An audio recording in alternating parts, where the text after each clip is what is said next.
The C6 generation of Corvettes is one of my favorite generations of these Vettes for many reasons. Being made from 2005 to 2013, it had a decently long time in production.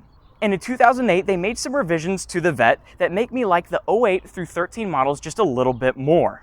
They made two body styles of the Corvette, a hardtop and a convertible like this one I'm about to review. So let's dive in and see why I like the 08 and up Corvettes the best. While I'm going to be mostly focusing on the fact that this is a convertible Corvette, and that'll be the main premise of this video, I had to start with the engine here because this is the reason I like the 08s through 13s a little bit more than the earlier models. That's because it comes with a little bit better of an engine, the LS3. The LS engine put in the Vettes before the LS3 produced around 400 horsepower, but in 08 they gave it a power boost to 430 horsepower and 424 pound-feet of torque. It's only a 30 horsepower increase, but it is nice that it came from the factory with just a little more. Of course, being a Corvette, all the power sent to the rear wheels, and that was good enough to launch this car to 60 in 4.3 seconds and give it a top speed of 190 miles an hour. Really impressive. One thing I love about the LS engines in general, not just the LS3, is that they have a huge amount of tuning potential. And there's a lot of people that use them to their full potential. Very often at car shows, I see 1,000 horsepower Corvettes almost all the time because they are just that good. The LS engines are some of the best engines ever made, and the LS3 is an amazing engine from the factory. Of course, that's one of the most important things, the drivetrain, and how in 08 they gave it a little bit of a power boost. But the main focus of this video is the fact that this is a convertible. And one thing I've always loved about the C6 Vettes is how good the convertibles look. Of course, I'll drop the top here in just a second and show you the process of how to drop the top, but what I like to appreciate about these C6s is that with the top up, they still look really good. There's plenty of convertibles out there that I just don't like the design when the top is up, but that's not the case with the C6. They did a good job in incorporating the soft top to this design. Many of the times with the tops up, it almost ruins the design, but that's not the case here. It blends in perfectly. But of course, it looks its best with the top dropped. So let's go ahead and see how that process works. In order to put the top down, all you have to do is two things. First, get the manual release in the front of the top and turn it all the way around to unlock it. Then you click the top down button.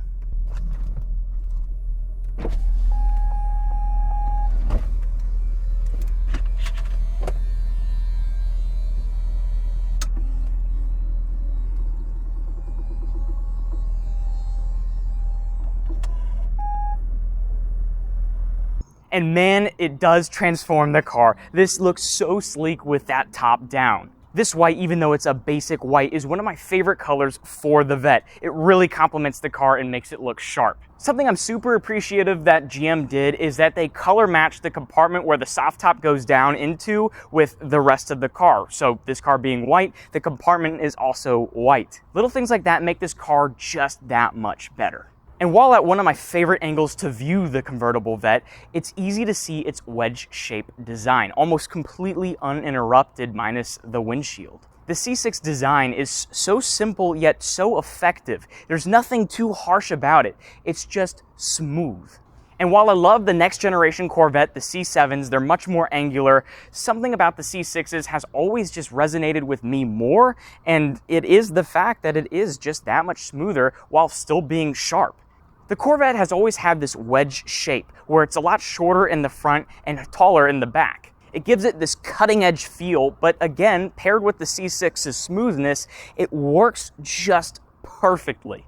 At this particular angle here from the front end, you can see exactly what I'm talking about with its smooth design, especially starting off with the headlights. How they're not too sharp, but they're also not just blobs. They fit the face of the Vette so well, as if the wind guided it into its shape. There's no overbearing grille despite there being a massive V8 on the inside, and I appreciate that. It's just simple.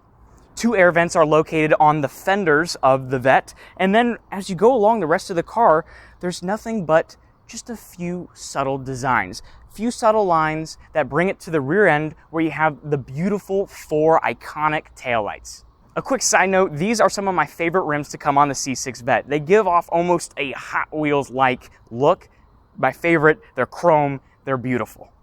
Sitting inside the C6 Corvette is a pleasant surprise, at least to me. The C5's interiors felt a little cheap, but the C6's interiors feel just right. There's nothing super fancy in here, and that's not the point of the Corvette. At the time, if you're looking for fancy, you went Cadillac XLR. But the C6 Corvette's interiors are pretty good. Material-wise, sure, there's some cheaper plastics in here, but they're nothing too cheap. They're about middle of the road is how I would describe it.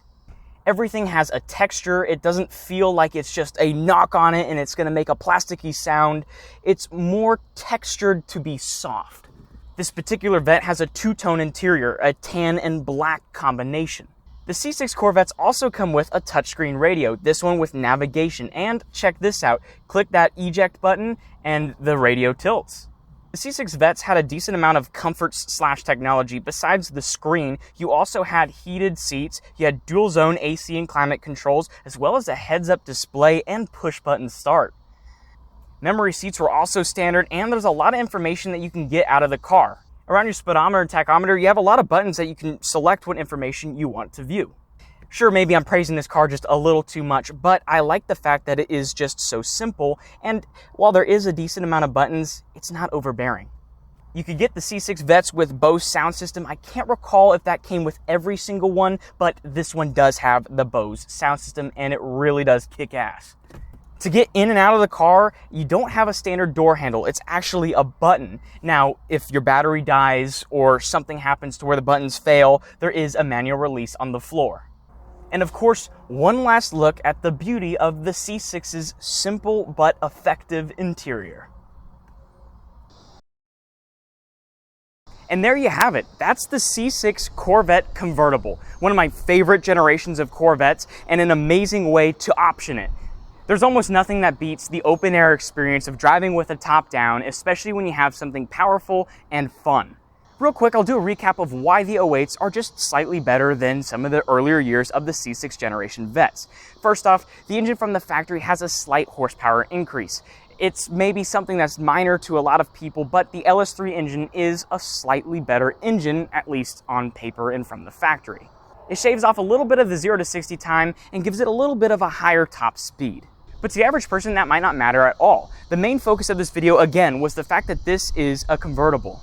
And while yes, hardtops do tend to have better structural rigidity when it comes to performance, there's something about the convertibles that almost makes me want it more. I personally own an XLR-V, which is basically Cadillac's version of the convertible Corvette. And that's just the way I like my cars. I do love convertibles. And Chevy's offering with the Corvette, it was certainly no disappointment. And at the prices that they demand now, they're relatively reasonable. This one just sold for the low 30s with only 32,000 miles on it. Of course, you can get one with higher miles in the 20s, and I think that's almost a sports car bargain. Really, there's not a lot of other cars that offer this much power and fun for that $20,000 range. So if you're looking to pick up a 08 Corvette or just a Corvette convertible in general, they're worth it. And if you're debating it, I say go do it. It's one of the best cars you'll own, and there's lots of fun to be had with them. Huge thanks to Carrick Autos for letting me use this low-mile 2008 Chevrolet Corvette convertible. It was an awesome car to review, and they have a lot of other stuff just like it. This one is sale pending, so it's not available for sale, but there's a lot of other stuff in the inventory that is just as cool. I'll link Carrick Autos inventory in the description below. And thank you for watching.